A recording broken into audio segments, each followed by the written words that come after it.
The man was merely a bystander, yet somehow ended up becoming the center of the spectacle himself. He couldn't understand it either. Why would the daughter of a rival family present him with a laurel crown, a symbol of love? He even quietly reminded the girl, "Have you mistaken me for someone else? The one you're looking for, Li Jihao, is the dark-haired knight behind me." He encouraged her to walk over slowly, but the girl insisted firmly that she had not made a mistake. She even promised him he wouldn't need to take any responsibility. All he had to do was accept her laurel crown, because all of this was the girl's starting point for escaping her family's control and carrying out her plan for revenge. The girl's name was Nadia. In her previous life, as an illegitimate daughter of the Bart family, from the very moment she was born, her tragic fate was sealed. Because of her illegitimate status, she was not only treated as a punching bag by her half-sister, but also used by her father as a puppet of the family. Her standing in the household was even lower than that of the servants. This life continued until the appearance of the man who ended her tragic previous existence. The man's name was Li Jihao.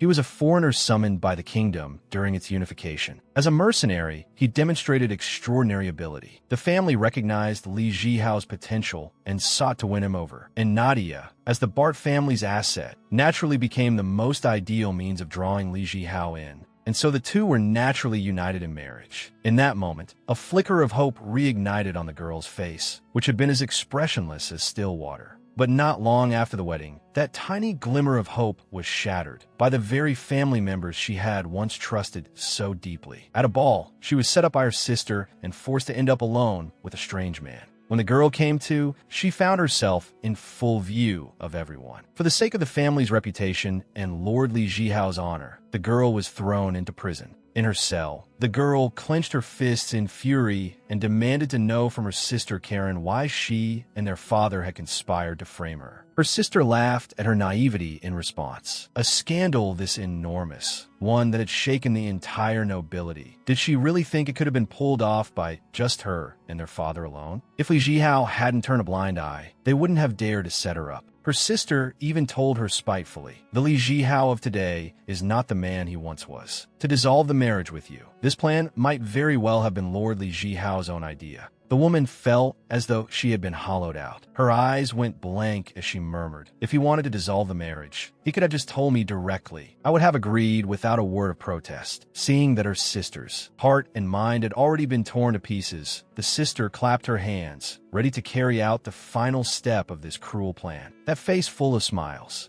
then spoke the most vicious words. "A bastard like you, of course, only deserves to be with the lowest of servants." Moments later, two large men walked in. After being subjected to torment, the girl was strangled by a man with a rope. In her final moments, she recalled everything she had endured from childhood to now, unconditionally obeying her father, having to watch her stepmother's every expression as a child. And whenever she had something good, it was always snatched away by her half-sister. And in the end, to die in such a humiliating way. She thought it was all over. But then, when she opened her eyes again, she had returned to a day when she was 20 years old. After managing to calm herself down, she knew this was the chance heaven had given her. With this opportunity, she would make them pay. The utterly selfish family, the sister who could still smile and even clap while watching her die, and the father who used her like a chess piece and then discarded her. She would have her revenge on all of them. The first step, deal with her personal maid, who was also Karen's spy. The cup of wine that had driven her to ruin had been given to her by that very maid. The maid was still as impatient with her as ever. It was impossible to tell who was the mistress and who was the servant. But this time, Nadia would not let herself be bullied like she had been. In her previous life, she slammed her hand hard on the table, and under the maid's startled gaze, she walked out of the room. Outside the room, the housekeeper reminded Nadia that the king had come to see the Duke and that Nadia should get dressed and prepare to present herself. Before long, Nadia had finished getting ready and greeted her father with a bow. Her father still scolded her for arriving late. The look in his eyes was as though he were regarding something utterly insignificant. He then walked ahead on his own and instructed Nadia that he would be recommending to the king that, at the triumphal ceremony, Nadia present Li Jihao with the laurel crown, and that she simply had to agree. Since ancient times, the triumphal ceremony has had a tradition. A noble young lady presents a laurel crown to the hero, a gesture that symbolizes a confession of love. However, in this triumphal ceremony, there was a lord who belonged to the north, the sworn enemy of their south. And so, her father intended to use a marriage alliance to win over Li Jihao. If Nadia agreed, the outcome would be the same as in her previous life. So she had to quickly devise a plan to escape them. Arriving at the meeting room, the king was already waiting inside. It was clear he attached great importance to this triumphal ceremony. He said that this triumphal ceremony had been proposed by the Karl Expeditionary Force. And among the commanders of the Expeditionary Force, it was the Northern Marquis Winter who had contributed the most. As the South's sworn enemy, this made the king deeply wary of him. He absolutely could not allow him to complete the triumphal ceremony without a hitch. The Duke's proposed strategy was to have Nadia present Li Jihao with the laurel crown, so that Marquis Winter would not become the central figure of the ceremony. He also suggested the king use his royal authority to arrange a marriage for Marquis Winter with a noble lady from the south. This way, it would not only win over Li Jihao, but also prevent Marquis Winter from becoming the star of the triumphal occasion and break apart the marriage alliances among the northern lords, truly killing three birds with one stone. After hearing the Duke's plan, Nadia's mind sparked with a bold idea. What if she were the one to present the laurel crown to Marquis Winter? Not only could she escape from her family and Li Jihao, she could even achieve revenge for her previous life. Thinking this through, Nadia did not immediately raise the idea with the king. She needed to wait for the right moment. The king quietly pondered for a moment, then raised a key question. Who would be willing to send their own daughter into the lion's den? Nadia smiled knowingly. Her moment had come. She said that as the daughter of Duke Bart, she was willing to venture into enemy territory to relieve the king of his burden. When the Duke saw that Nadia had disrupted his original plan, he angrily reprimanded her and told her to be quiet. But at this moment, Nadia turned a deaf ear to her father's scolding. The success or failure of her revenge plan hinged on this very moment. She knew full well that as long as the king agreed, her father would have no recourse. Have you lost your mind? You actually want to marry Marquis Winter? He is our family's sworn enemy. The girl's name was Nadia. As an illegitimate daughter from the moment she was born, she became a pawn of the family. From childhood, she suffered not only the abuse of her legitimate half-sister Karen, but her own happiness also became a bargaining chip in the family's marriage alliances. In the end, she was ruthlessly cast aside by her family, framed by both her family and her husband, and died a wrongful death. After being reborn, Nadia swore to seek revenge against everyone who had wronged her in her previous life. So Nadia used the occasion of the triumphal ceremony to propose to the king that she marry the Marquis of the northern rival faction. This way she could escape her family's control and carry out her revenge plan. However, Nadia's proposal was clearly met with her father's opposition. After careful deliberation, His Majesty also felt it made sense. After all, as long-standing enemies, North and South, Marquis Winter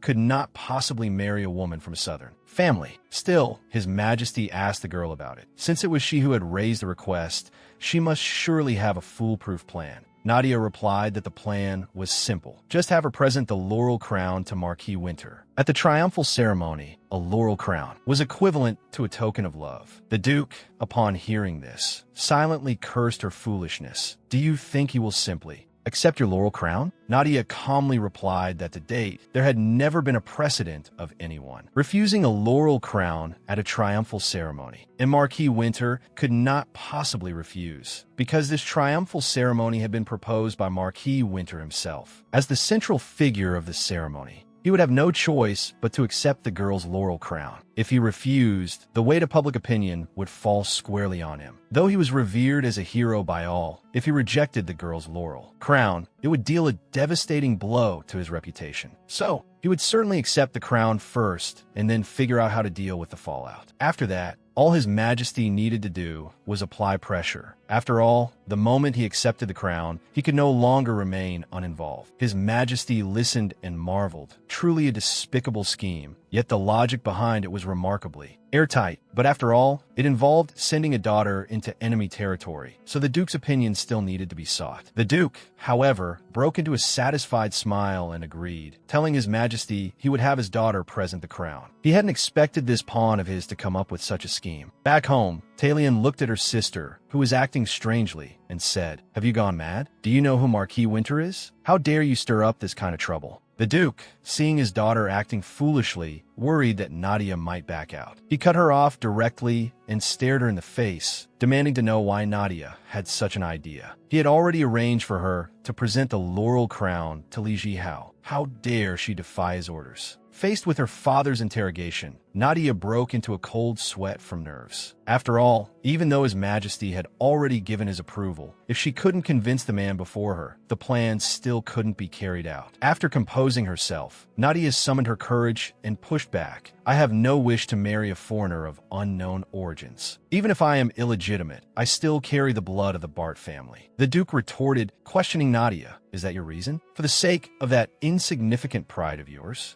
The seasoned Duke would clearly not be convinced by such a reason. At that moment, Nadia's heart was pounding so hard it felt like it might leap out of her chest. She decided to stake everything on a single gamble, a guess she had been holding in her mind. She turned the question back on her father. "Surely the most pressing matter right now is preventing a northern rebellion, is it not? I imagine that is why both His Majesty and you wish to divert attention at the triumphal ceremony. Am I right?" The Duke asked in surprise how she knew this. Seeing her father's expression, Nadia felt a wave of relief, for she understood that the royal family had in truth already become a puppet of the Bart family. The Duke's position was such that he could sway the king. But precisely because of this, the Duke needed to guard against uprisings from lords across the land. And among them, Marquis Winter of the North, as a most powerful force, was someone even the Duke greatly feared. So Nadia reminded her father, even without this triumphal ceremony, Marquis Winter would be quietly consolidating his power. So the most important thing right now was to send someone to keep watch over him, and she was willing to be that person. The Duke, upon hearing this, found it made good sense. Once the triumphal ceremony was over, Marquis Winter would return to the north, and they would lose the best opportunity to plant a spy. Finally, the Duke was persuaded by Nadia. Just then, her dim-witted sister burst in. "If Nadia goes north, what about Li Jihao?" The Duke looked at this foolish daughter of his and said dismissively, "Li Jihao? Just find him another fiancé." The Duke then continued to question Nadia. "What is it you truly want? Don't give me those high-sounding excuses." Nadia gripped her hands tightly, knowing she only had to answer this final question well. "I want freedom. Marquis Winter is your sworn enemy. One day you will have him eliminated. When that day comes, please let me be a wealthy widow." At last, Nadia's negotiation with her father was a success. On the very first day after her rebirth, Nadia had freed herself from her engagement to Li Jihao. But this was only the first step of her revenge. The next thing to handle was the triumphal ceremony with Marquis Winter. Here it comes. The long-awaited triumphal ceremony finally began. Under the king's commendation, Jaren officially inherited his father's title. Next came the laurel crown presentation. At last, it was Nadia's turn to appear.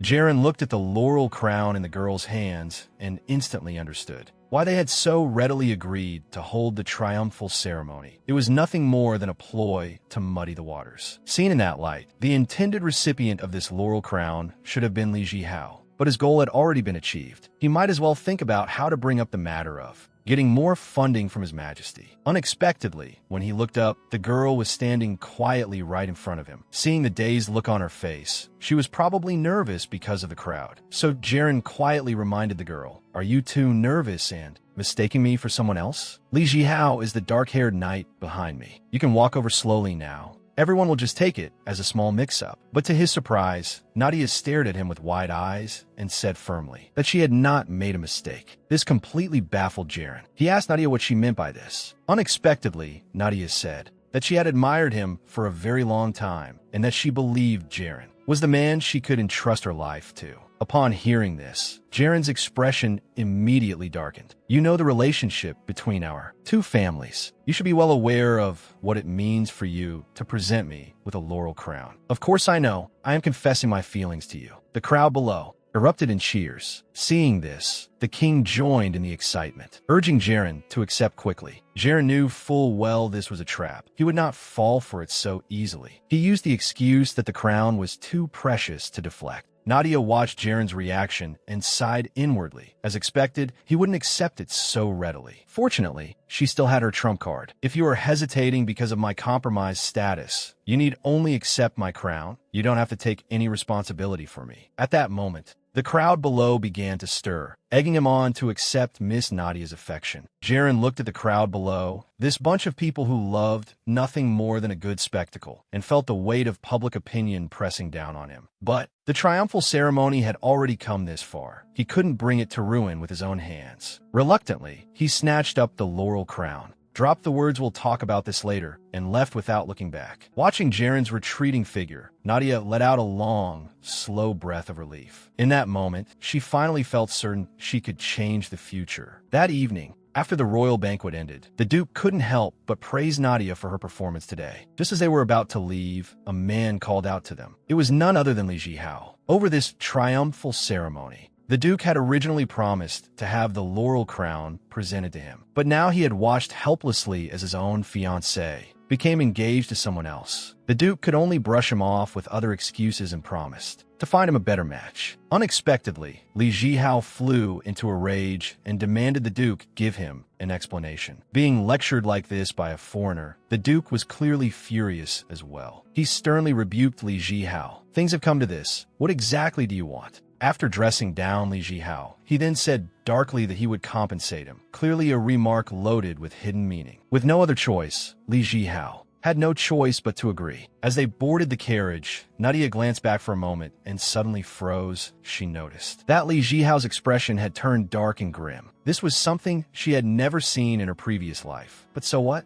In my previous life, it was you who betrayed me first. At that moment, the Winter Marquis's household steward came in, reminding Jaren that he needed to come up with a countermeasure quickly, or he'd truly end up being dragged into a marriage. Jaren said with a headache, "It's already too late," and produced a letter from the royal family. In the letter, the king's words were politely phrased, but it was plainly clear he was urging Jaren to marry without delay. If he continued to refuse outright at this point, it would amount to defying a royal command. The steward grew agitated. "Your Majesty has gone too far. After all the great merit earned in this expedition, he treats you like this. And the soldiers, horses, and provisions for the expedition were all paid for with taxes from your own territory. Yet even so, His Majesty still harbors suspicion toward you." Jaren, however, understood clearly that all of this was Duke Bart stirring things up behind the scenes. He wanted to eliminate every possible threat of rebellion. This was because the northern region where Jaren resided had not originally been part of the kingdom. It had only come under the kingdom's rule 100 years ago. The significant cultural differences meant the north and south could not get along well. Though the northern army resisted the invasion of monsters at the border, providing security and prosperity for the south, these nobles still looked down on the people of the north, considering them crude and barbaric. And Jaren's parents had, because of this, fallen victim to someone scheming and died. The one most suspected was none other than Duke Bart. Yet his daughter had gone and presented the laurel crown to the enemy. Jaren understood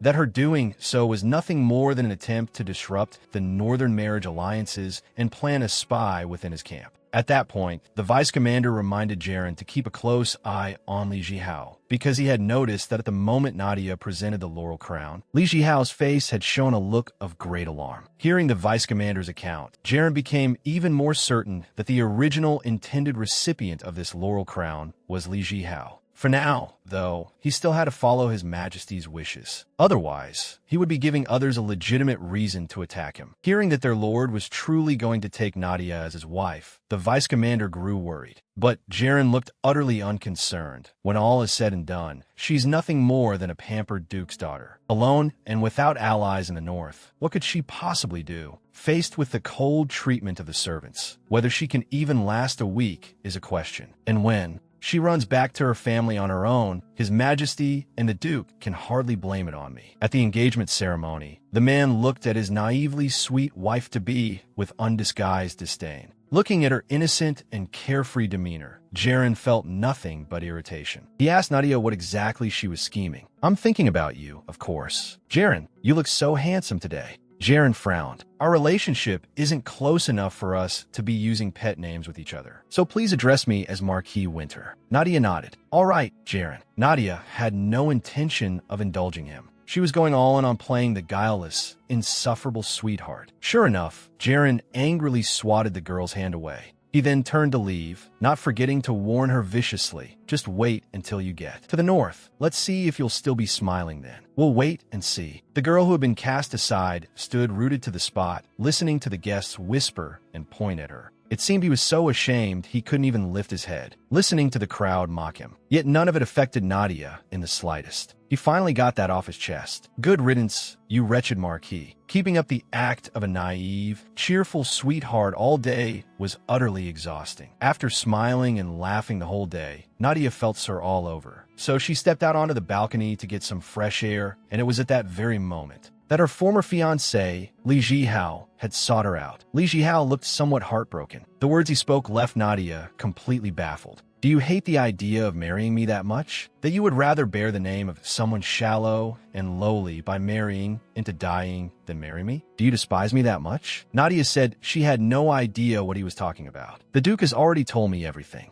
It was you who requested a change of marriage partner. Or do you think that I, a man of unknown origins from a foreign land, am unworthy to be your husband?" The girl looked at the man before her who had become a stranger to her, clearly a little angry. "It was obviously you who betrayed me first. Yet now you have the audacity to stand here and hold me accountable. Wasn't it you who never wanted to marry me from the very beginning? Because of your status as a foreigner, you have always been looked down upon. Haven't you always resented that? So you have always wanted to marry a wife of noble standing, not someone like me, a mere lady of modest birth. If it were Karen in my place, marrying you, would you have agreed without a moment's hesitation?" Li Jihao was left speechless by Nadia's words. Looking at the silent man, Nadia became even more certain of what she heard before dying in her previous life. What Karen had told her. "Anyway, neither of us is the other's ideal partner. From now on, let's go our separate ways." Nadia went to the courtyard, thinking that no one would bother her here. As a result, her good sister came to cause her trouble again. She immediately pointed at Nadia arrogantly, warning her as the legitimate daughter of the family. "Don't always follow behind men's backs. You're completely throwing away the Duke's family's face. You are nothing but a pawn for father." The current Nadia would no longer let this sister bully her. "Do you think there's any difference between you and me to father? My marriage with Li Jihao has already fallen through. I suppose you're next, Karen." Hearing this, Karen lunged at Nadia like a madwoman and screamed, "I am not like you. I am a duchess's daughter. So you still believe in father even now?" To him, daughters are nothing but tools to consolidate his political status. Just then, Nadia noticed the necklace around Karen's neck. It was her mother's only relic. Seeing her sister's burning gaze, Karen actually took the necklace off considerately. Nadia wouldn't think that this sister had suddenly found her conscience. As expected, "Do you want your mother's relic back? Then kneel down and beg me like a dog."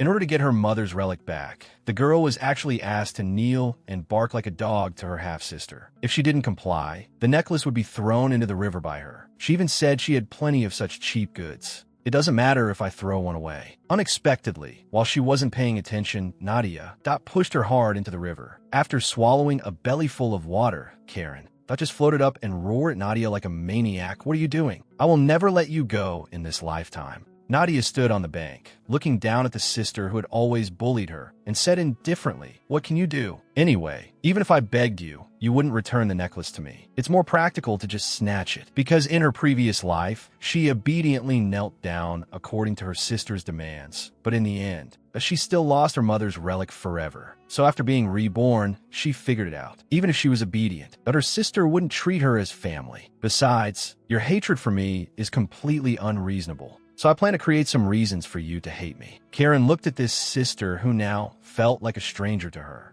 and felt a chill down her spine. Just then, the guests heard the sound of someone falling into the water. and rushed over. As soon as Karen was fished out, an angry scolding came from the crowd. "What are you two making a scene for in the middle of the night?" The Duke watched his daughter making a fool of herself in front of everyone, feeling he was losing face. Unexpectedly, seeing her father, Karen immediately threw herself at him, trembling and pointing at Nadia. "It was this lowly, wretched girl who pushed me into the river." Unexpectedly, Nadia said with tearful eyes, "I told you the riverbank was dangerous. You're just saying that because you're worried others will call you a wild girl, right? But telling such a lie will disgrace the Duke's family." That little expression was the picture of grievance. Hearing this, Karen instantly flew into a rage. "The one lying is obviously you wretched girl. You pushed me into the river because I threatened you with your mother's relic." Hearing the murmurs of the crowd, the not-so-smart Karen finally realized she had misspoken. Now, the gossip-loving crowd was even more fiercely discussing this drama of that vicious legitimate daughter and the pitiful illegitimate daughter. Seeing that the situation couldn't be allowed to escalate further, the Duke hurriedly sent Karen away, telling her to go back and change clothes. Karen, who still hadn't grasped the situation, grabbed her father's hand and wanted to explain, but was rebuked by the Duke with a single sentence. He then bowed and apologized to the guests, preventing the matter from blowing up. The crowd of onlookers, still wanting more drama, slowly dispersed. Seeing the farce end, Nadia stretched her neck. Having been her father's daughter for over a decade, how could Karen not know that what he valued most was his reputation? Anyway, her mother's relic was retrieved. Now she could leave this place with peace of mind and go with that stinky marquee to the north. The next morning, the grand procession set off back to the north. Jaren was thoroughly annoyed by his chatterbox subordinate along the way. He told him to quickly get back to his post. Fabian said that after asking one last question, he would go back. What if the future madam really likes you?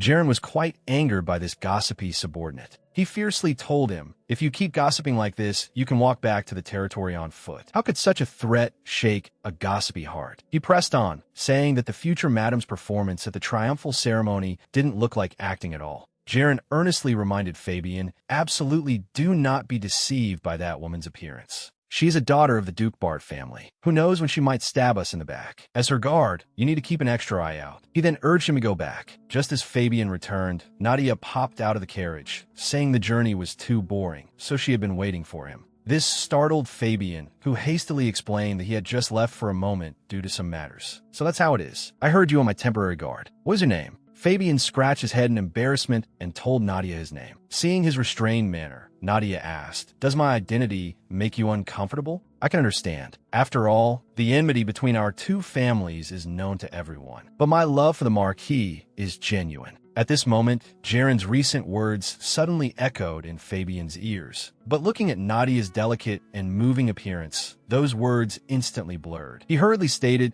that he was just too shy around strangers. The two chatted lively along the way, and he even introduced a lot of the North situation to Nadia. Days later, the main force finally returned to the Winter family's northern territory. At the wedding ceremony, the bride's mind was completely filled with thoughts of consummating the marriage. So much so that she forgot there was a kissing segment. She originally thought Jaren would just put on an act. Unexpectedly, he actually kissed her. Now she was doomed. She didn't expect the stinky Marquis to be serious. Then wouldn't that first night also have to be spent together? When night came, Nadia paced back and forth anxiously in the room. During the day, Jaren had just taken her first kiss. Now her first night was also at stake. The mere thought of this made Nadia's heart race uncontrollably. Just then, Jaren opened the door and walked in. Nadia could only force a smile and had to put on an expectant expression. Fortunately, the other party told her not to get it wrong. "It is absolutely impossible for me to have a child with a daughter of the Bart family." After saying this, he left without looking back. Subsequently, sobbing sounds came from the room, but these were all fake tears meant for others to hear. Fake crying is very tiring. After a few minutes, Nadia got up. "I really hope the stinky Marquis will always think this way." At this time, Nadia's stomach was growling with hunger, so she looked at the food on the table. This jerky is so delicious. The red wine is also good. Eating and drinking her fill, then lying on the bed. Is there anything more enjoyable than this? The next day, the news of Nadia, thought sleeping in an empty room alone, quickly spread throughout the entire residence. The servants were all waiting to see the madam make a fool of herself. However, the servant in charge of the madam's daily life said she just acted like she was heartbroken, drank some wine, and went to sleep by herself without making huge fuss. Before long, the servant's gossip about the madam reached Jaren. His subordinate suggested whether they should discipline these servants. Jaren, however, chose to turn a blind eye. Presumably, they don't like that person either. He then asked what Nadia was doing, but upon learning that Nadia had spent the whole morning learning about the family's daily life, Jaren frowned. Starting espionage activities so soon? He then officially appointed Fabian to be the madam's guard. As long as Nadia showed any abnormal behavior or contacted her maiden family, he was to report it to him. After receiving the appointment, Fabian immediately trotted over to report to Nadia.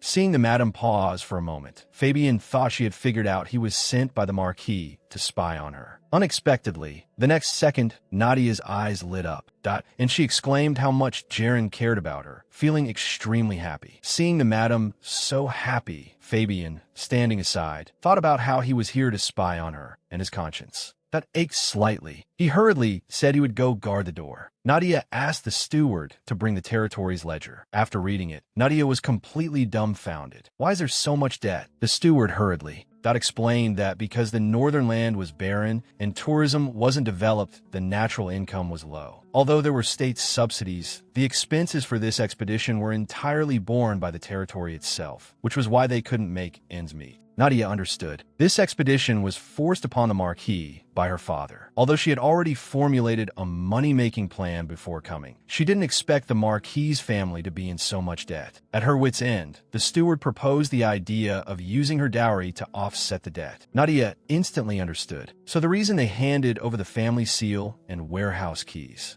to her so easily was because they were eyeing her dowry. But Nadia flatly refused, because she discovered from the ledger that the North accumulated some debt every year. Even if she paid off the debt with her dowry, it would only be a temporary fix. Therefore, to solve it fundamentally, this territory needed to be completely transformed. Soon, Fabian relayed the madam's opinion to Jaren. She planned to first use her dowry to make a huge profit. Everyone thought this was just an excuse and that she simply didn't want to spend a single coin. Just then, the creditors, hearing that the madam had brought a massive dowry, flocked to the door to collect their debts. If the Marquis's family didn't pay up, they would seize the Fumong Plains used as collateral. This gave Nadia a huge fright. The Fumong Plains was a rare, fertile land in the north. If it was taken away, it would be adding insult to injury for the north. Thinking of this, Nadia wished she could faint. Moreover, there were only 3 months left until the repayment date. Even if the North possessed the strongest army, it was useless without economic support. This way, her revenge plan would also not be impossible to execute. But she already had an idea in mind and requested the creditors to grant a 2-month extension on the repayment period. The creditors were also somewhat puzzled. Since the madam's dowry was enough to repay the debt, why ask for an extension?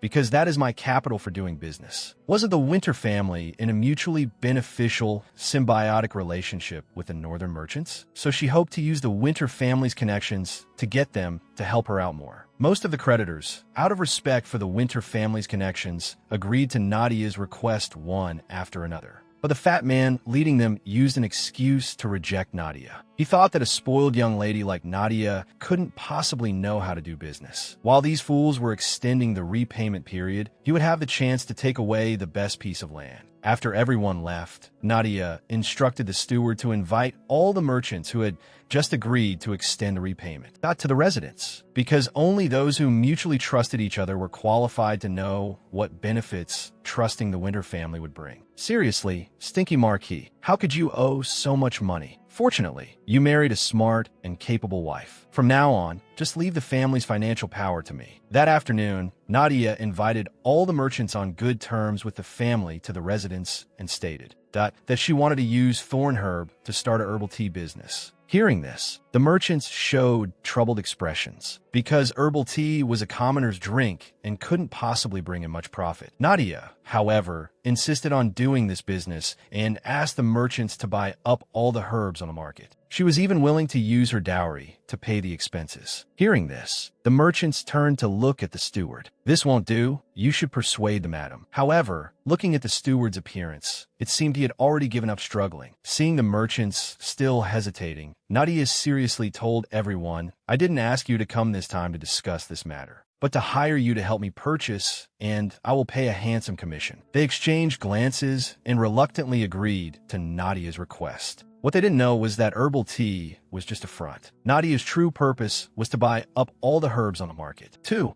months later, Jaren was worrying about the approaching repayment deadline. The steward hurriedly found him, excitedly stating that they were saved. Thanks to the madam's foresight, the Winter family had struck it rich, because right now various territories that were being ravaged by a terrifying virus. People who caught this disease would turn dark purple all over. People called it the Black Death. In just 2 months, a massive number of commoners died from the virus. Corpses were burned every day. At this time, in a village, a young man excitedly spread the news. A potion that could cure the Black Death had been discovered. It was the thorn herb, although merchants from all over rushed to buy it after getting the news. But all the herbs on the market were in Nadia's hands. She first distributed it to the residents of her own territory, not selling it at normal prices. In the past, when such disasters occurred, the profiteers controlling the medicine would undoubtedly jack up the prices. Ordinary commoners could only wait for death. So now, the residents of the North were all deeply grateful to her. As for the wealthy southern territories, that she sold it at extremely high prices. This also made the merchants worry, fearing that the southern lords would falsely accuse them of intentionally spreading the virus. Nadia told them not to worry, because at the time, she was the one who insisted on buying the herbs, and she was the daughter of the southern Duke Bart's family. Thanks to the booming herb business, Nadia made a killing. The Winter family's debts were also fully repaid. Jaren watched the creditors leave one after another. From behind came Nadia's voice. "Now you should believe me, right? I said I would use my dowry to make money and solve the debt. That was all. That's sincere." Jaren, however, suspiciously asked her how she knew in advance that such a thing would happen. Nadia, that couldn't possibly say she was reborn. She could only use the excuse that she had seen a report in her father's office about the Black Death appearing in a certain territory, so she guessed the disease would soon spread nationwide. Even so, how did you know that the thorn herb could cure it? Because the maid who took care of me when I was a child was a Romani. The Black Death once appeared in their place too, and they eventually found that the thorn herb could cure it. Jaren believed Nadia's words, and he apologized for his previous cold attitude towards her. "At first, when you said you would make money, I subconsciously thought you were lying. As the daughter of Duke Bart, why on earth would you do things that benefit me? I say, Stinky Marquis, now what have you been taking my words for all this time? I did all this for you because I love you. Don't you remember the words I said?" Seeing Nadia put on this fatal expression again, Jaren, with a headache, said she could make any request. Hearing this, Nadia really wanted to tell him not to nag and interfere with her in the future. As long as he obediently listened, Big Sister would guarantee him a life of luxury and endless wealth. But she couldn't say that, so, Stinky Marquis, just hug me once. Hearing Nadia's request, Jaren froze for a few seconds. He thought Nadia would ask him to punish those servants who had been gossiping about her behind her back, or ask him to return the money to her later. Nadia shook her head, because she knew clearly that if she made these requests, that she would never truly become a member of the Winter family. Before Jaren could recover from her words, Nadia threw her arms around him. Jaren naturally hugged the girl in his arms tightly. The faint fragrance on her body made Jaren fall deeply for her. 3 months after their engagement, the couple finally had their first intimate contact. Unfortunately, a knock on the door interrupted the two. The steward reminded Nadia that it was time for the business meeting. Nadia took the opportunity to escape the Stinky Marquis's embrace.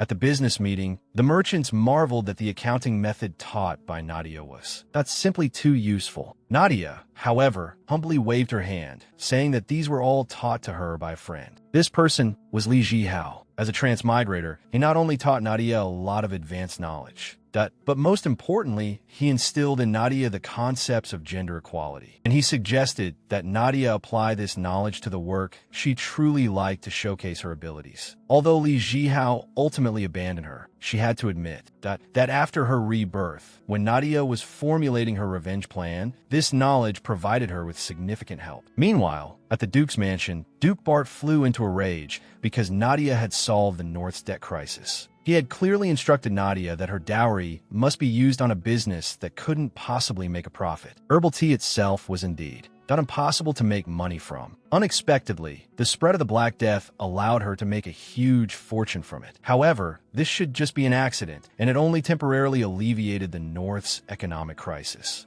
because he was confident he could plunge the Winter family's financial issues back to rock bottom. But the current Winter family residence, that was renovated from the inside out by the wealthy Nadia. The steward looked at the place where he had spent his whole life, seeing it restored so magnificently one day, and shed tears of excitement. Seeing everyone's happy faces, Nadia also showed a satisfied smile, because this was also a validation of her work. Subsequently, Nadia took out a bag of gold coins and asked the steward to distribute it too. That all the servants, because of the North's perennial poverty, the servants could only receive meager wages. This time, having finally made some money, Nadia also wanted to establish her prestige in the household. Hearing this, the steward flopped down on his knees, deeply moved, and stated he would serve the madam well for the rest of his life. Just then, Nadia noticed outside the window a herald carrying a red flag. That rushing back to the territory, Fabian told her that a red flag, usually,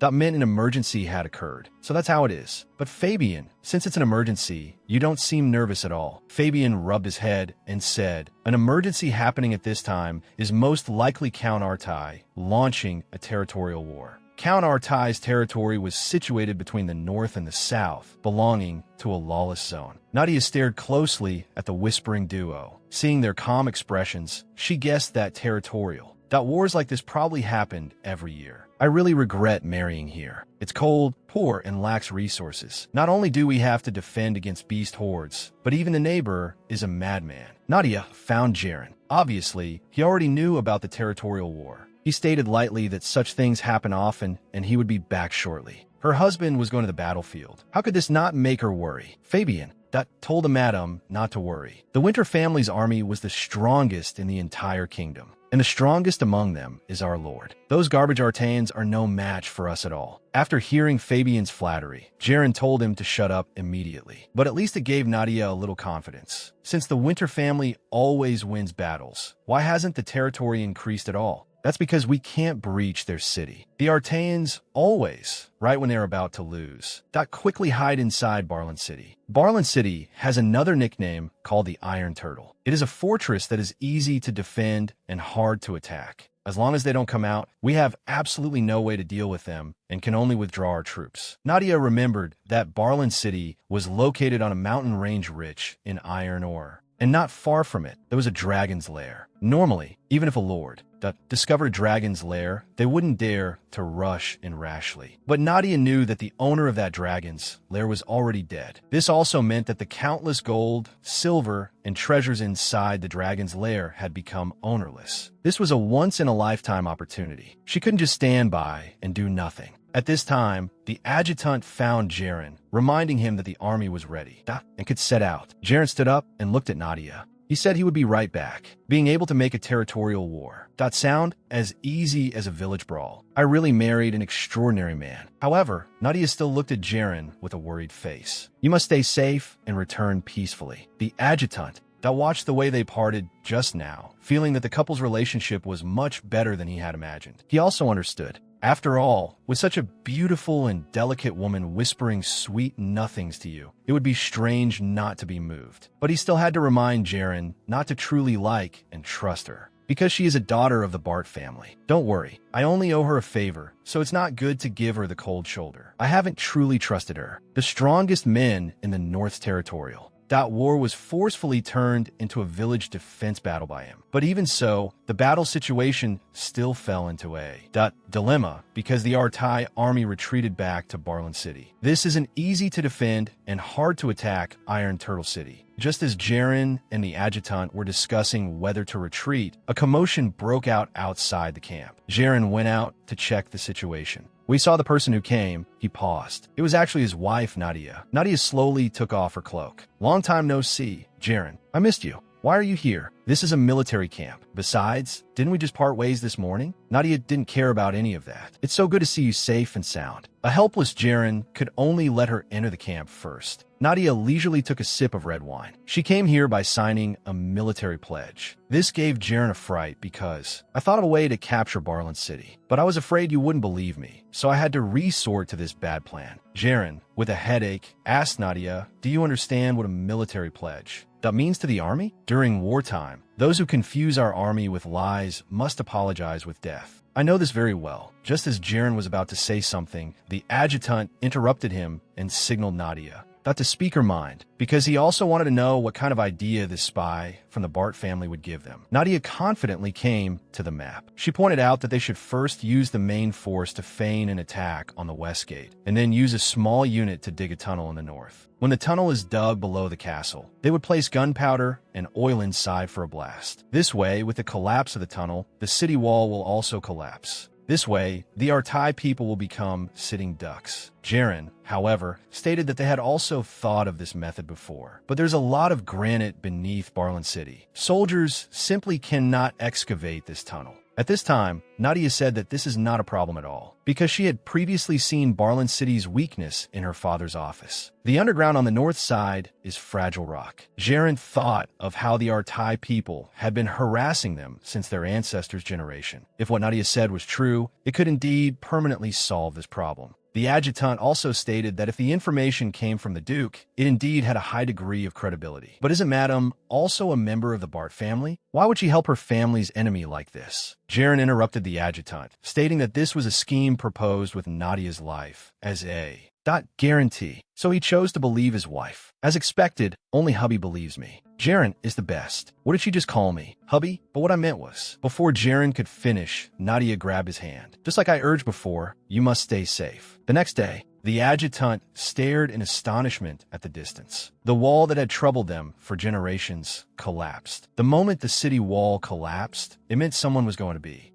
unlucky. Didn't I say I surrender? Count Artai trembled like a lamb waiting to be slaughtered. Marquis Winter, do you have no noble demeanor? You have to abide by the noble law. Jaren had a look of anger. Now you mention noble law to me? The Winter Army returned from their expedition less than half a year ago. Did you give these soldiers who fought to the death on the battlefield time to catch their breath? You launching a war without authorization is your so-called noble demeanor? Just as Jaren was about to strike Marquis Artai, Nadia stopped him. Since the territorial war is over, we naturally cannot take the Lord's life anymore. However, Nadia's next words left Count Artai, instantly dumbfounded. Count Artai committed suicide out of shame for becoming a prisoner of war, leaving behind the last words that all this. That was for the sake of noble demeanor. How about this outcome? This woman is actually even. Worse than Jaren. If this continues, I might really die. So he immediately knelt down and admitted his mistake, promising that as long as his life was spared, that he was willing to give up all his wealth. Seeing her goal achieved, Nadia tossed out a contract she had prepared long ago. Not only would he have to pay a massive amount of compensation, but that he would also cede large areas of land, including Barlin City. The helpless Marquis Artai looked at this formidable couple. What are you still standing there for? Hurry up and sign. The girl merely sprained her ankle and was immediately caught by the man. Although we are already married, aren't you a bit too close to me? Due to the victory in the territorial war, the Winter Army at this time was celebrating. Jaren looked at the cheering crowd, thinking about how Nadia not only helped him solve the debt crisis, but even helped him win the territorial war. Initially, he had only seen Nadia as a spy from a hostile family. Feeling guilty, he wanted to apologize to his wife face to face. In her room, Nadia was worrying about how to naturally tell Jaren about the dragon's lair. Should she say that she discovered it by chance while passing by, or that an ancestor told her in a dream at night? Just then,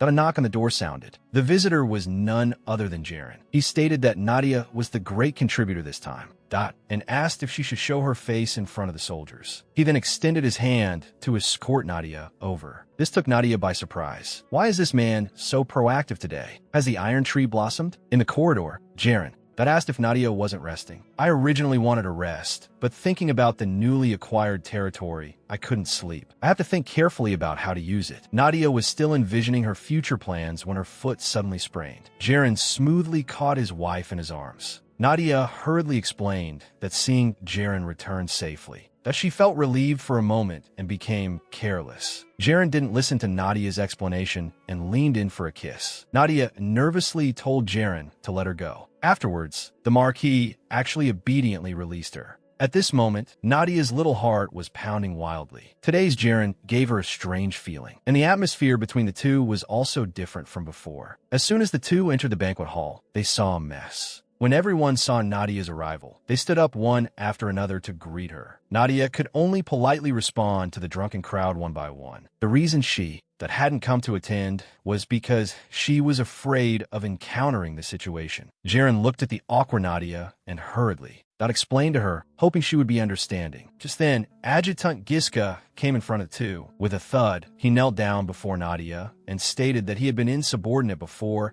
actually suspecting the madam of harboring malicious intentions. Nadia looked at Adjutant Giska in surprise. She truly hadn't expected this situation. She understood Adjutant Giska's distrust of her. After all, she was Duke Bart's daughter. But as the Marquis's wife, my face is the Marquis's face. This behavior of yours is equivalent to smearing dirt on your own lord's face. Just as Jaren wanted to excuse Adjutant Giska, Nadia actually interrupted Jaren at once. With a serious face, she stated that as the Marquis's wife, she needed to establish her authority. So she had to punish him according to his crime. Moreover, my punishment should be very difficult for you to bear alone. But if everyone shares it together, it should be a little lighter. The onlookers eating melons nearby were instantly dumbfounded. Unexpectedly, Nadia changed her serious expression. I'll punish all of you. Thought to take a penalty drink from me. Not a single person is allowed to run away. Everyone then came back to their senses. They had been fooled by the madam. They didn't expect the madam to have such a mischievous side. But seeing the wash basins being brought up one by one, the crowd could no longer laugh. The madam's seemingly nonsensical punishment not only rebuked their unreasonableness, but also didn't make everyone lose their good impression of her. It even made everyone remember her identity as the mistress. It seemed the madam was no ordinary person. Perhaps the North really had welcomed a noble savior. Looking at Nadia, that who is now mingling with everyone, that Sundara Jaren actually revealed a smile. At this moment, Nadia truly became a member of the Winter family. Late at night, the woman sneaked into the storehouse, but not to steal anything. She was seen slipping a letter into a stack of documents. Her face also revealed an expression of a successful scheme. Stinky Marquis, I've worried my heart out for this family. The next day, Nadia, feigning shock, dug out the letter she had prepared yesterday, stating that someone had discovered a dragon's lair nearby. Hearing this, Jaren helplessly stated that the hard-won territory wouldn't be abandoned just because of a dragon's lair. But you probably don't need to worry. It says here that the owner of the dragon's lair seems to have died a long time ago. Nadia's words made Jaren pause involuntarily, and judging by the date on the letter, Count Artai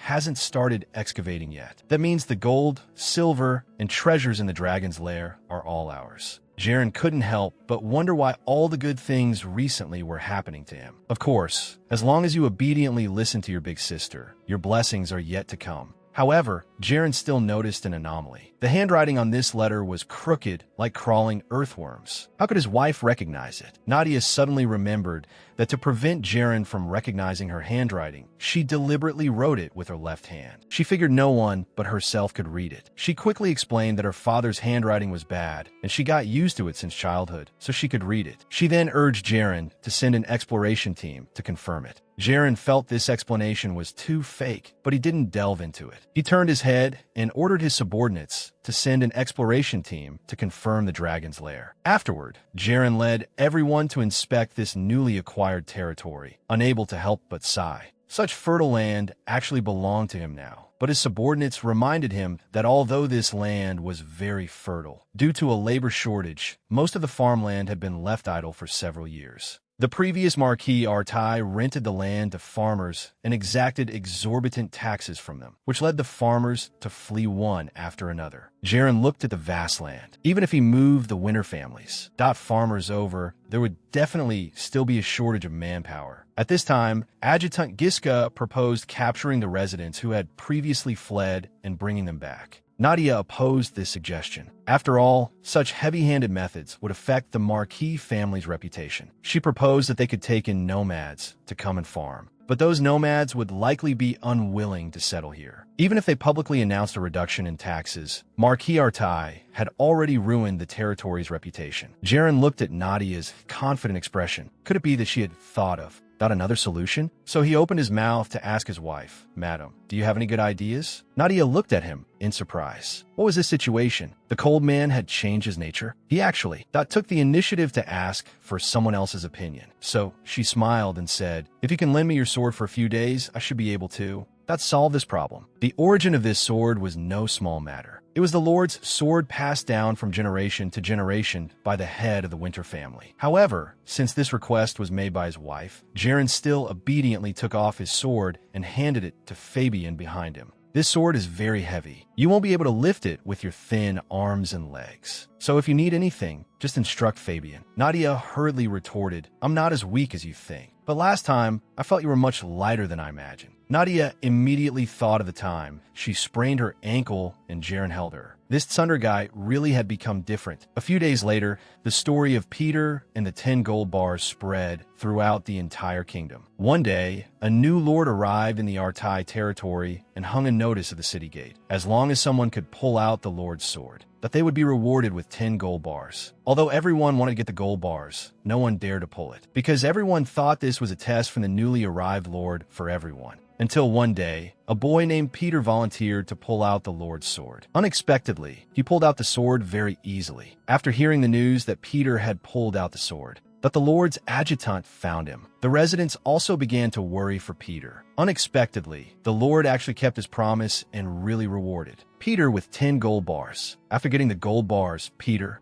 lived a happy life ever after. Hearing this story, the nomads flocked to Barlin City one after another. At this time, Barlin City, due to the influx of a large number of people and the newly taken over territorial affairs, kept Nadia overwhelmingly busy. Jaren looked at his wife and sighed that she seemed more suited to be the Lord than he was. But why was she so dedicated to the Winter family's affairs? Although she always says it's because she loves me, she cares too little about me, right? Just then, Fabian barged in abruptly. He happily announced that he had found the blueprints for Barlin City. Barlin City truly lived up to being the most solid fortress in the kingdom. Even the inside of the city was like a maze. Regarding this, Jaren stated that the previous city lord was a person who liked to take preventive measures. Designing it this way must have been to prevent foreign enemies from invading. Little did they know that the two of them were exactly the foreign enemies Jaren spoke of. Subsequently, the two began their exploration of Barlin City, because there were many secret rooms in the city, that there might be undiscovered treasures. Most importantly, legend had it that there were dwarves hidden in Barlin City. The weapons forged by dwarves were the best in the entire kingdom. For the development of the Winter family's territory, they had to be found. Just as Nadia searched fruitlessly and was about to give up, Jaren discovered something unusual. This was clearly a dead end, but there was a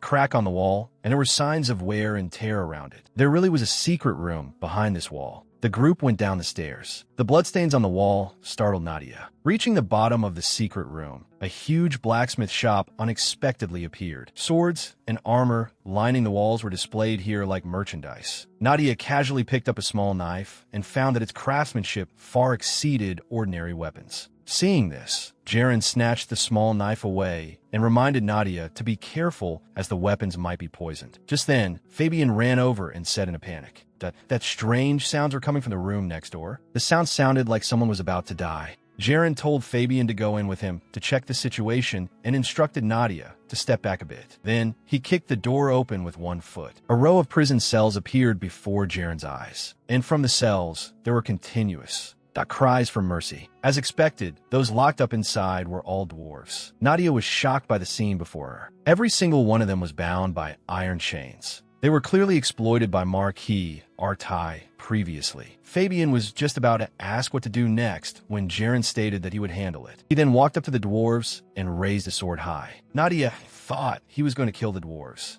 And hugged Jaren from behind. Why do you want to get rid of them? They are also victims exploited by Marquis Artai. Jaren looked at his wife in confusion. Who said I was going to get rid of them? I was going to chop off their shackles and give them freedom. I am a new lord of the Artai territory, Jaren. Can you tell me what Marquis Artai did to you before? Initially, we just wanted to see the outside world. We didn't expect that because of our stature, that we would be ostracized by everyone, to the point where no one was even willing to treat my son who was sick with a fever. So I decided to go to the city to ask Lord Artai for help. I originally thought the Lord that would pity us and lend a helping hand. Unexpectedly, after seeing us, he wanted to drive us away without a second word. Just as we were about to be thrown out, a wine goblet in my bag accidentally fell out. When Marquis Artai saw the goblet, he found it to be exceptionally exquisite, so he accused us of stealing the goblet. But upon learning that we made it ourselves, he brought us into this secret room and promised us that as long as we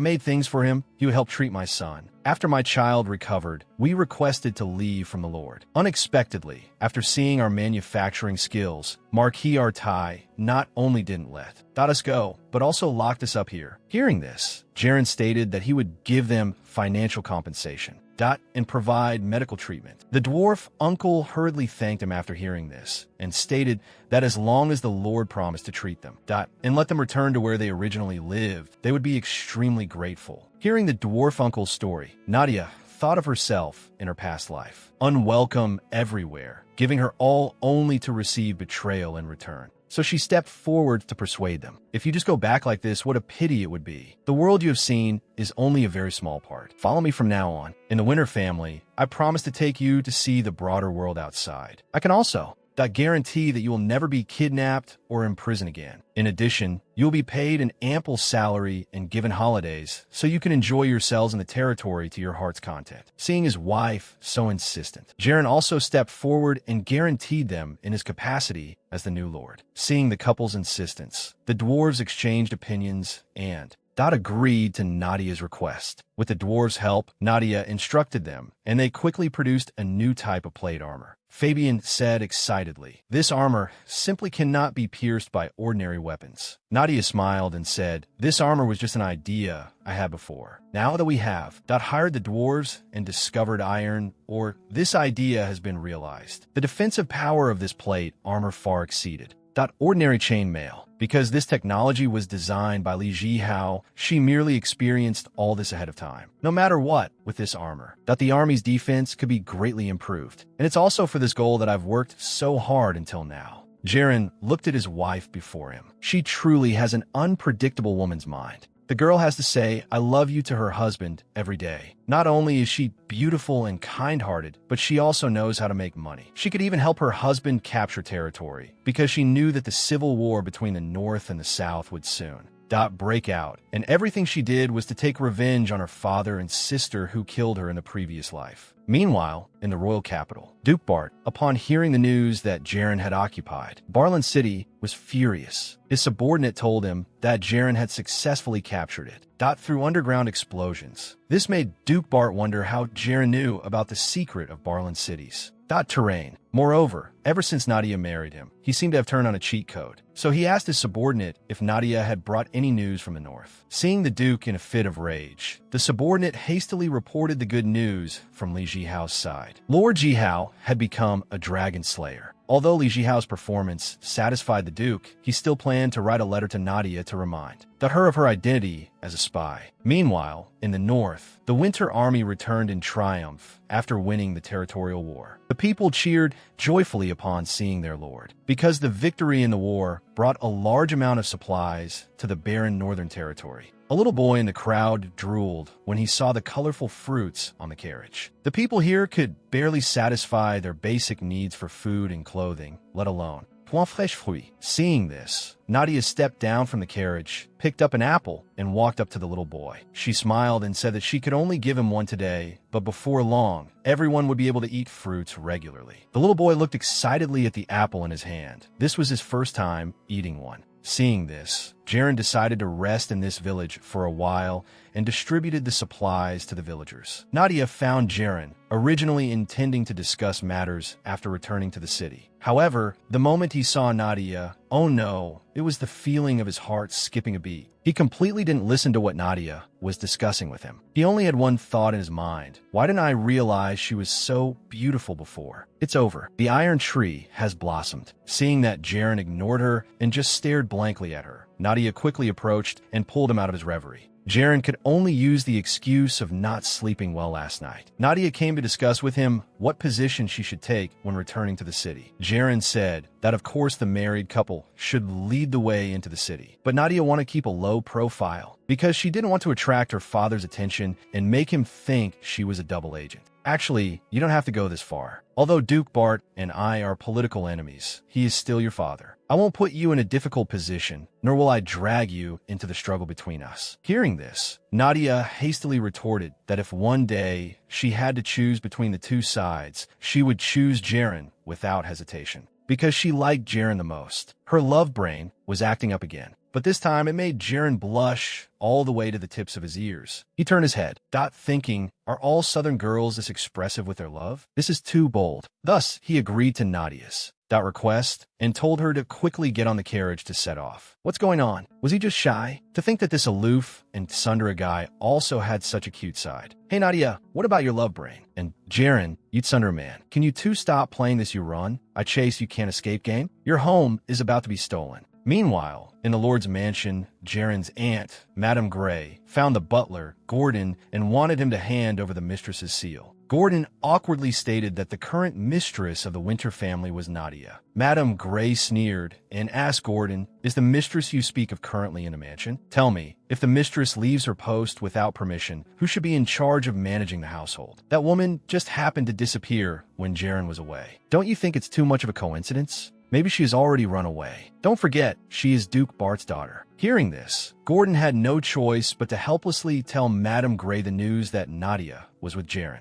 In that case, that woman is even more suspicious. Who knows what scheme she might play on the battlefield? Gordon, however, stated that the Marquis would handle matters on the battlefield himself. Besides, the Marquis was about to return to the city. Madame could go ask him herself. The next second, the victorious Winter Army returned to the Lord's mansion in a grand procession. Everyone, including Madame Gray, went out to welcome them. Seeing her, Jaren asked in surprise why his aunt had come out. Unexpectedly, Madame Gray pointed the spearhead at Nadia. With a worried face, she expressed that she was startled when she heard the news. You are just a woman. How dare you go to such a dangerous place like the battlefield? Nadia saw through Madame Gray's intentions at a glance and turned on her drama queen mode again. Because I missed the Marquis so much, I couldn't sleep well every day. Madame Gray was greatly shocked upon hearing this. Such a perfunctory reason was spoken so calmly, and the key point was that everyone actually believed it. How did she do it? Jaren blushed to the tips of his ears upon hearing this, and hastily coughed a few times to ease the awkwardness. Madame Gray obviously wouldn't be brushed off so easily, so she questioned Nadia. If that's the case, you should be more considerate of Jaren. Have you ever thought that your presence on the extremely dangerous battlefield would hinder him? Unexpectedly, Adjutant Giska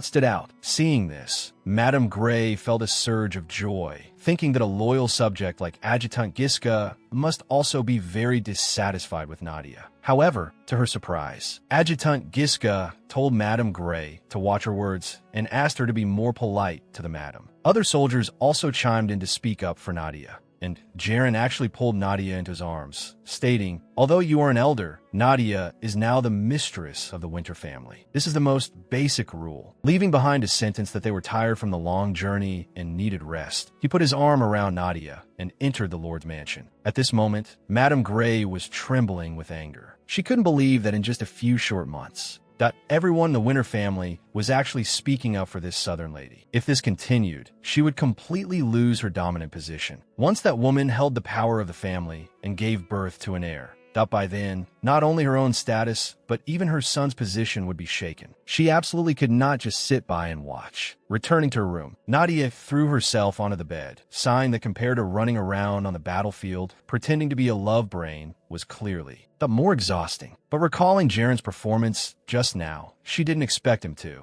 support her so strongly in front of the family. Right at this moment, the maid Lisa reminded Nadia that the bathwater was ready. Nadia let Lisa in and took out the gifts she had prepared for them. These were specialty jewelry from Barland City, and she asked her to pass them on to the other two maids who serve her. Lisa was deeply moved upon seeing this, thinking of the Marquis's various cold attitudes towards the madam before, and that the two had been sleeping in separate rooms since their marriage. So after discussing it with the other two maids, the three of them prepare to heat up the relationship between the madam and the marquis. Meanwhile, in the bathroom, Nadia was comfortably taking a rose bath. Suddenly, the sound of the door opening caught Nadia's attention. She thought Lisa had come so quickly to serve her in her bath. However, she was greatly shocked upon seeing the person who entered. She saw Jaren standing in front of her with a bewildered look on his face. What's going on here, right? This young couple's first time meeting each other, so honestly, was actually accomplished with the divine assist of the maids. At this moment in the bathroom, Nadia looked at Jaren in surprise. And Jaren, realizing that it was a bit awkward to keep staring at his wife, turned his head and stammered an explanation that the servants reported his private bathroom was under repair, so he came here. Now, Nadia understood everything. It must be that girl Lisa's doing. No wonder she was frantically signaling earlier that she would handle everything tonight. But Jaren looked so cute just now. This is the first time I've seen him so flustered. Jaren also seemed to realize it was the maid's doing, saying that he would properly discipline them. He then turned around, preparing to walk out of the bathroom. Nadia also breathed a sigh of relief, seeing him leave. But just as Jaren was about to step out, he thought, did he seem very cold to her? So much so that the maids that would do such a thing? Nadia, who was still bathing, completely didn't notice a man's leg stretching over. With a splash, there was suddenly another person beside Nadia. Before Nadia could speak, Jaren hastily explained that if he went out now, rumors of him being cold to her would spread again later, which would put her in a difficult position. Nadia thought to herself, is this Tsundra guy not considering my feelings? This made Nadia feel that Jaren's consideration for her was quite cute, so she decided to tease him. Nadia took the initiative to approach Jaren and asked him if he wanted to serve each other in the bath like a loving married couple. Hearing this, Jaren immediately blushed, turned his head, and said that they didn't necessarily have to do anything. But Nadia noticed the scars on his body. She reached out, caressed them, and asked when he got them. Jaren was startled by Nadia's actions. Jaren exasperatedly asked why she was always so bold in these kinds of matters. Now he was doomed. If he had known, he should have just gone out earlier. Now he didn't even dare to look straight at her. Nadia saw Jaren's awkwardness, so she suggested they just chat. Thinking of recent events, Jaren prepared to thank Nadia. The Winter Territory was originally an area with limited development. But because of Nadia, not only has the territory become prosperous, but even our military strength has greatly increased. So I am truly very grateful. Hearing Jaren thank her, Nadia realized this was the first time she had received recognition from the people around her. She didn't expect it to be so fulfilling, so she also wanted to thank Jaren. Jaren asked in surprise what she was thanking him for. Of course, it's to thank you for marrying me. It's over, now that Sunderman is sinking even deeper. The next day, the gossip about the two instantly spread within the maid circle. It was said that the two only came out of the bathroom in the early hours of the morning last night, plus their mental states. The battle situation was clear at a glance. The madam, who had a good sleep after the bath and was glowing with health, and the male master who looked like a withered eggplant. After breakfast, Jaren got up and was about to go inspect the territory. The maid Lisa suddenly jumped out and said that today was the day the grand market opened and asked if he wanted to take the madam along. Nadia awkwardly stated that she still had a mountain of business waiting for her to handle. Unexpectedly, Jaren actually reached out his hand and invited Nadia to go together. The two walked in the grand market. Nadia sighed that it was even livelier than she had imagined. Jaren looked back at the guards who were scattered by the crowd. It might be a grand celebration held by the residents after incorporating the new territory into the Winterlands. Right at this moment, Nadia's cloak was squeezed off by the crowded people. The public also noticed the marquis, and the madam. Jaren feared Nadia might be in danger, so he prepared to take her back to the castle. Unexpectedly, danger was also quietly approaching. In the crowd, a person suddenly rushed out, attacking toward Nadia, the married couple's first time inspecting the territory after marriage. Unexpectedly, had a person suddenly rush out from the crowd. Carrying a bucket of excrement, cursing running dog of the Bart family, he lunged at Nadia. Nadia was so frightened that she stood frozen in place. In the nick of time, Jaren flashed forward and shielded Nadia behind him. He then subdued the mobster with one move. Seeing it was the Lord, the mobster immediately argued, saying that Nadia was a running dog of the Bart family and that they had a deep blood feud with us. Don't be deceived by her. My brother was killed by the Bart family because it was the Bart family who forced the northern soldiers to charge at the front lines, while the southern noble lords only sat in the back to enjoy the fruits of our labor. Hearing these words, Nadia couldn't help but tremble. The surrounding public also began to whisper among themselves, but they were all on Nadia's side. The contributions she had made to the North during this time had undoubtedly gained the public's recognition. Right at this moment, the man's mother rushed over. She plopped down on her knees before Jaren and begged him to spare her son's life. Ever since his older brother died, he has had mental problems. My son died in battle during the expedition. Of course, his death has nothing to do with the madam. Jaren looked at the pitiful mother in front of him and showed a look of dilemma. Thus, he let go of the man and said that he remembered the soldier who died in battle. He fought on the front lines for the Winter family. He was a true warrior, and his death was very honorable. Hearing her son's heroic deeds, the mother began to cry loudly. Just then, Nadia came to Jaren's side and said she was fine, so they should let this matter go. Jaren looked at her cautious expression, which was like she was begging him. He came before the mother and said, "Since my wife says it's fine, I will not pursue this matter." The mother expressed deep gratitude to Nadia upon hearing this. Looking at this pitiful mother and son, Nadia had mixed feelings in her heart. Her father had done so many bad things to the North. The things she had done were completely unable to wash away these sins. Therefore, Nadia decided to work even harder to change the living conditions of the northern residents. The assistant watched Nadia, who was still working hard even though it was already late at night. He sighed, noting that ever since the madam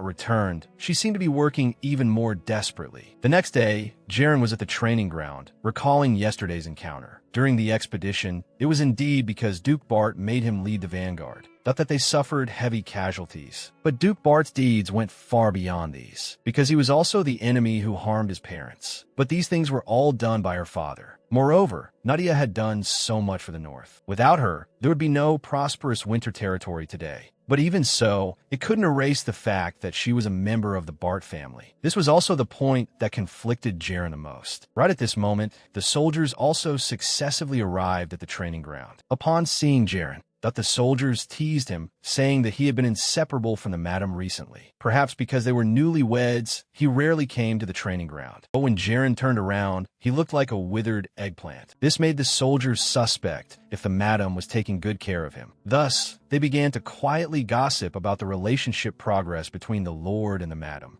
They also reminded him that no matter how passionate a love is, it will have a day when it cools down. You can't keep being so tsundere like this. Do you think there will be anyone else who truly adores you like the madam in the future? In my opinion, being able to hit the madam's aesthetic sweet spot is the greatest blessing of your life. Jaren couldn't stand their teasing and could only speak the truth. He knew that Nadia was a wife that could only be encountered by chance and not actively sought after. But if he fell in love with her, what about his dead mother and his bedridden father? This was also the reason why he could never accept Nadia's confession. Right at this moment, Fabian found Jaren and said that the madam wanted to have lunch with him. Jaren recalled that this seemed to be the first time Nadia had invited him. "Jaren, you big jerk. How dare you lose your temper with such a cute and beautiful wife? Aren't you afraid she'll just lie flat and not help you make money, making you return to poverty overnight?" At noon, Nadia had lunch with Jaren as usual, but the atmosphere was extremely oppressive. Nadia understood in her heart that what happened a few days ago put Jaren in a bad mood. She understood that the territory's residents couldn't fully trust her yet. After all, she had a father like that. So she spoke up, saying he didn't need to be depressed because of her. Jaren, however, stated that he didn't want to talk about this topic anymore. But Nadia knew clearly that this was an obstacle the two of them couldn't bypass. We are husband and wife. Between husband and wife. But if there's a problem, shouldn't we communicate promptly? Unexpectedly, Jaren's face suddenly darkened, and he lost his temper at Nadia, telling her to stop talking. This startled both of them. "Are you crazy? How dare you yell at your wife?" Jaren instantly realized his mistake and immediately apologized to Nadia. Nadia, however, didn't mind at all and understandingly said they could talk when he felt like it. Jaren looked at Nadia, having words in his heart that were hard to say. "Actually, it's not your problem. It's all my fault. I clearly know that your father killed my mother, yet my heart is still wavering for you."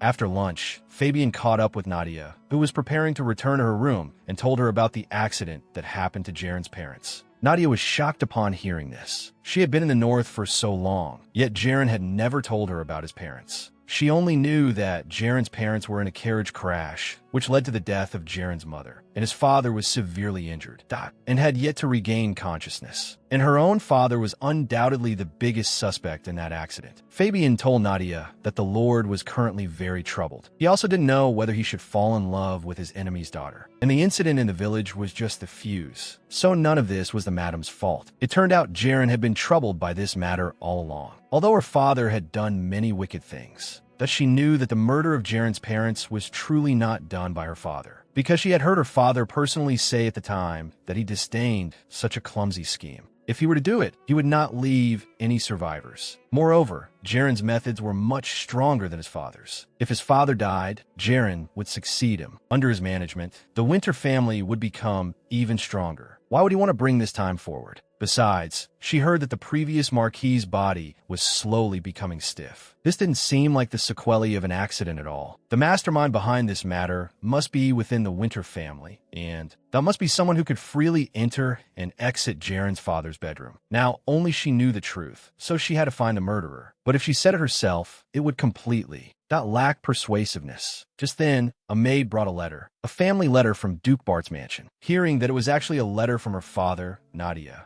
nervously opened it. The contents all reflected a father's longing for his daughter, but only Nadia knew the hidden meaning within. Every sentence contained her father's threat to her, a fake spy. The maid asked Nadia if she needed a pen to write a reply. Nadia hastily said no. She knew deeply that she could no longer just sit and wait for death like this. At night, a subordinate reported to Madame Gray about the conflict that happened to the young couple during the day. She immediately mocked. The little girl is still too green. Even if she totally captivated Jaren before, as soon as it involved his parents, it will trigger the seed of hatred in his heart. No matter how much that little girl can stir things up, she is just a little brat who has been in the Winter family for less than a year. She has no idea that the entire Winter family is full of my informants. She then wrote a secret letter and instructed her subordinate to pass it on to them, adding, "Don't forget to burn it after confirmation." I mean, can you two be a bit more reserved? Didn't you just finish arguing in the morning? Why are you sticking together again so soon? In the afternoon, Nadia came to the shooting range and met Jaren, who was practicing archery. The married couple. Arguing is inevitable, but one side always has to make a concession. So she prepared to break this awkward atmosphere. She came to Jaren's side and asked if he could teach her archery. Jaren, however, asked in confusion, "You're a girl, and you want to learn this?" "Can I? You idiot. Can't you see I'm making a friendly gesture towards you?" Unexpectedly, Jaren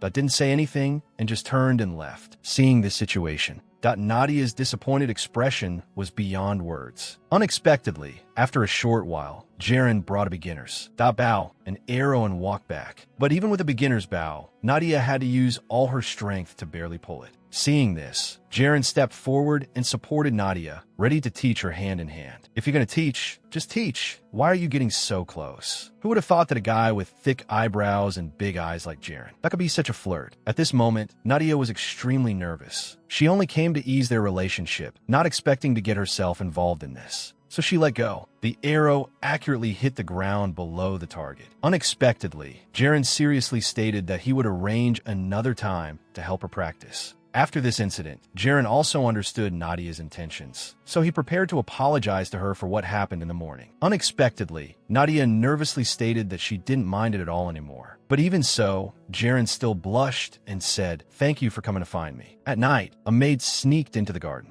After confirming there was no one else around, she found the sewing tool she had left behind. Then, all alone under the dim moonlight, she started sewing clothes. Just then, the guard on patrol discovered her. At the same time, he also found the sewing tool she hid behind her back. He immediately understood that Aiden was doing private work, but that as Nadia's personal maid, doing private work was forbidden. So he grabbed her and went to find Madame Gray. Upon seeing Madame Gray, Aiden trembled with fear. The guard described the course of events to Madame Gray. Upon hearing that she would be kicked out of the Marquis's mansion, Aiden immediately begged Madame Gray for mercy and stated that she was doing private work just to earn some extra income to cover her younger brother's medical expenses. Listening to Aiden's explanation and realizing she was Nadia's personal maid, a vicious idea immediately came to Madame Gray's mind. so she squatted down and helped Aiden up, even blaming Nadia for not being considerate of her servants at all. She took a bag of gold coins from her pocket and gave them to her to treat her brother. The next day, Madame Gray unexpectedly went to find Nadia on her own initiative. She expressed her sympathy, saying Nadia was working too hard, starting to handle official business right after eating. Nadia, however, stated that she was preparing to write a reply to her father. Although full of doubts in her heart, Nadia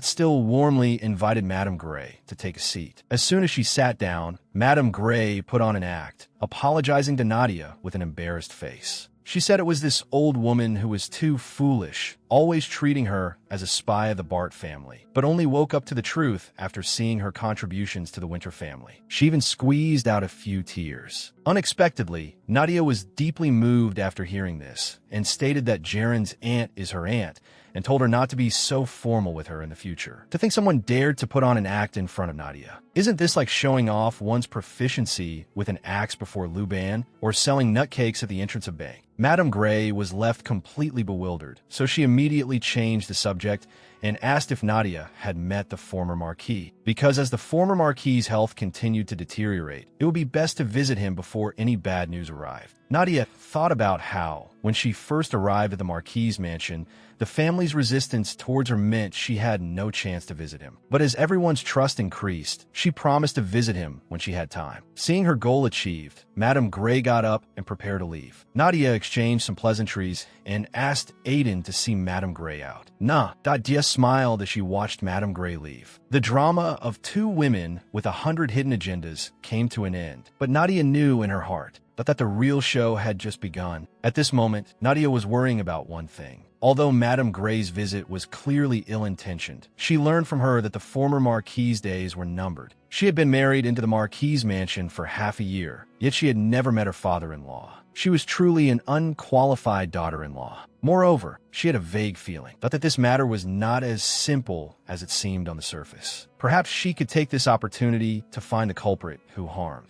the former Marquis. Unexpectedly, Lisa also reminded Nadia to be careful of Madame Gray. She felt that Madame Gray's attitude changed too quickly and there must be a conspiracy. To think even you noticed it. Don't worry, I won't be deceived by her appearances. Just then, Nadia noticed Madame Gray outside the window, with Aiden. Seeing this, Lisa also felt it was unfair. As Madame's personal maid, why was Aiden getting so close to Madame Gray?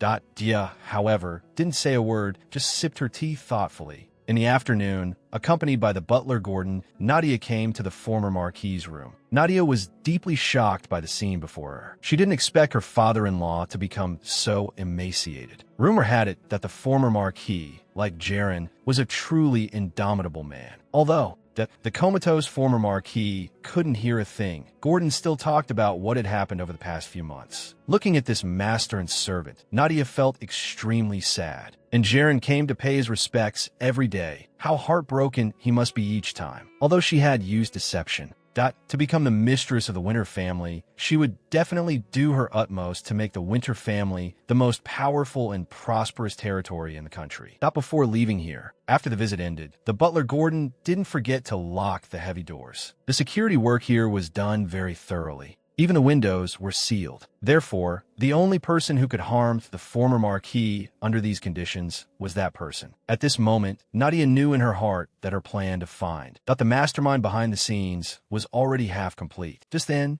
Jaren, who was preparing to visit his father, happened to run into them. Upon seeing Nadia, Jaren asked in surprise why she had come. As a member of the Winter family, isn't visiting the former Marquis what I should do? From now on, I will come with you to visit him, okay? Every time, Jaren faced his increasingly emaciated father alone. If she accompanied him, he should feel a little better, right? Jaren didn't expect Nadia to make this request, but he agreed without a second thought. At this moment, Nadia suddenly thought of something, so she approached Jaren and asked him if he could spare some time after the visit, because she was preparing to lay her secret plan completely bare to Jaren. When night came, even though it was already very late, Nadia was still handling official business. The maid beside her felt it was unfair for Nadia to work so hard. It's one thing that the Lord Marquis hasn't confessed to Madame, but he actually lost his temper with her the day before yesterday. Aiden suddenly thought of an idea. Madam, have you heard the legend of the 1,000-year-old tree? There is a towering tree near the North City Gate that has lived for thousands of years. Legend has it that angels live in the tree, as long as that you pray for the angel's blessing under the tree on the day it blooms. You can become lovers with the person you deeply love. The other maids also chimed in to encourage her. I think you guys just want to sneak out and slack off. However, she still agreed to take them to the tree to pray for blessings 3 days later. On the morning 3 days later, Aiden, who usually loved to sleep in, got up early. When she went out, a bag of gold coins accidentally fell from her pocket.